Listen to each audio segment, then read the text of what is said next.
How's it going, everybody? Welcome to the channel. Welcome to another video. Today we have the trailer. Why do we have the trailer? Well, we'll be taking the X-Ray somewhere with it. So lately I've been working hard to get the engine bay cleared out. Everything that's left in here is attached to the firewall, so I can't get to it. Everything I could remove is out here on the table. We have brake line stuff, vacuum line stuff, and stuff for the AC. So what we'll be doing is taking the X-Ray to a car wash and getting all the engine bay cleaned up and ready to prep for paint. So that's what we'll be doing. So first things first, we have to cover all the electrical connections. I'm gonna get some plastic bags and zip ties, cover all the electrical stuff so nothing gets water damaged. There's quite a few different plugs. I have everything labeled too, and I don't want the label to come off because that would suck. So we'll get to that. So we got everything bagged up on the Jeep, so should be safe from water. Now we're ready to load it up. We're gonna get the CJ and pull it out.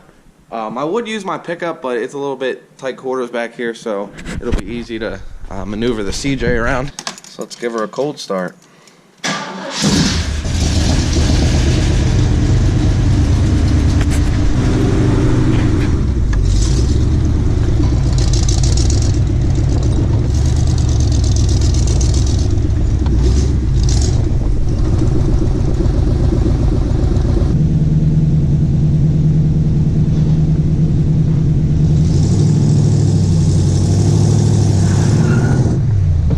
Put her in four-wheel.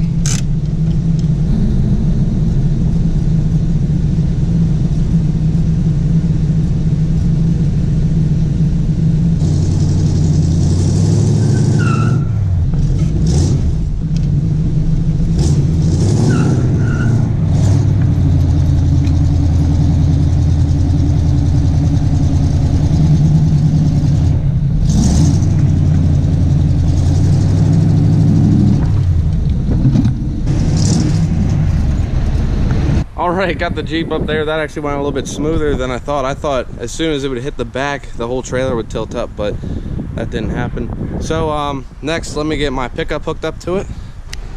Boom, there you have it. Now what we gotta do is strap it up. We got the Jeep all strapped up, ready to go. I want to grab some super clean to take with, break up any oil or dirt or grease that's anywhere, so that'll help. I wish I had like a nylon scrub brush, because that'd be nice to take, but oh well. Let's do it. All right, we made it here. I actually got pulled over on the way here. He was giving me a hard time about my tires sticking out, but he was real cool about it. But yeah, I'm gonna wash the truck quick first and then pull forward and we'll do the Jeep. All right, we'll get to doing the Jeep. Let's flop this stuff out of the way. Good enough. So we'll spray some super clean everywhere.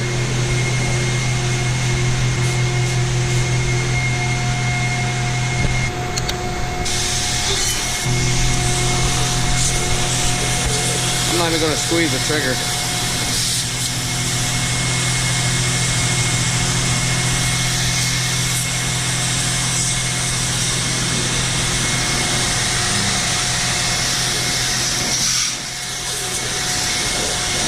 Alright guys, I just finished up here. Looks a whole lot better than it did. Still a couple, little rust spots or some stuck on grease, but overall, it's going to make my life a lot easier when I go to clean up the rest at the shop. So let's head back home. Let's see if we can get this thing unloaded here. This is gonna be interesting because the Jeep doesn't have any brakes on it.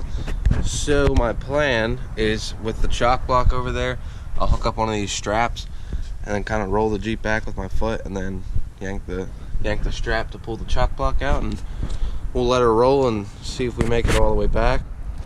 You know what? The Jeep is sitting here by itself right now. So I'm gonna carefully move over to the other side and hop in it quick.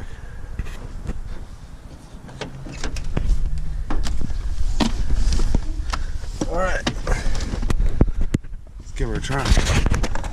Here we go.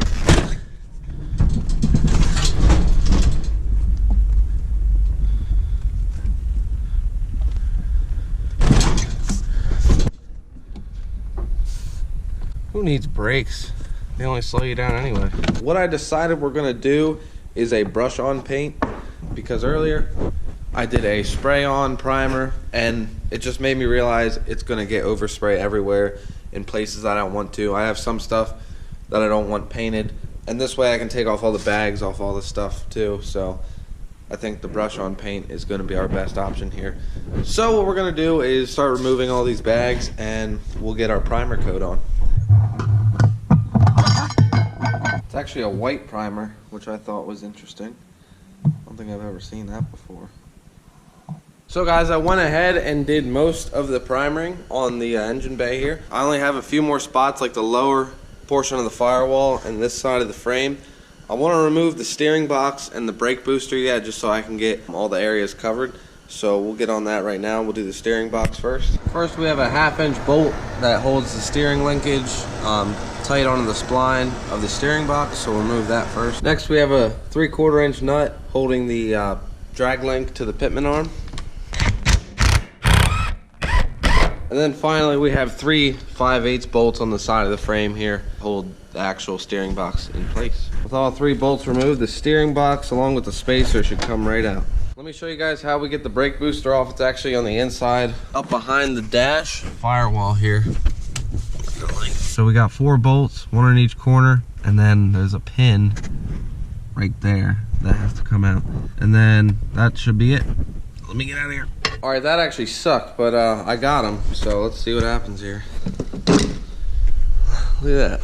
All right, now with that out of the way, I can finish up getting all the primer on, and then we'll let it dry overnight, and we'll move to the base coat.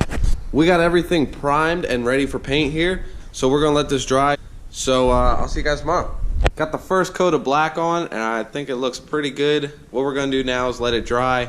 And since I used a white primer, we'll be able to see if any spot is thin, and we can hit it with another coat, and any spot I might have missed. So let's let this thing dry overnight, and then we'll start putting all the stuff back on. So it's the next day, everything's dry, so I'm gonna come through, do all the touch up. You can see some white still showing in some different places. So we'll go through and get those touched up. Well guys, I might have got a little bit carried away. Let me show you. Oh yeah. The engine's in. But where did I leave off? I guess I was doing the touch-up paint on the black. So after that, I put on the brakes, all the brake stuff, brake booster and all that, the computer, all that hardware, coolant reservoir, all your vacuum stuff, canisters, the steering box got put back on. That's pretty much what I did after I painted it. Then it got pretty late, and we ended up dropping the engine in.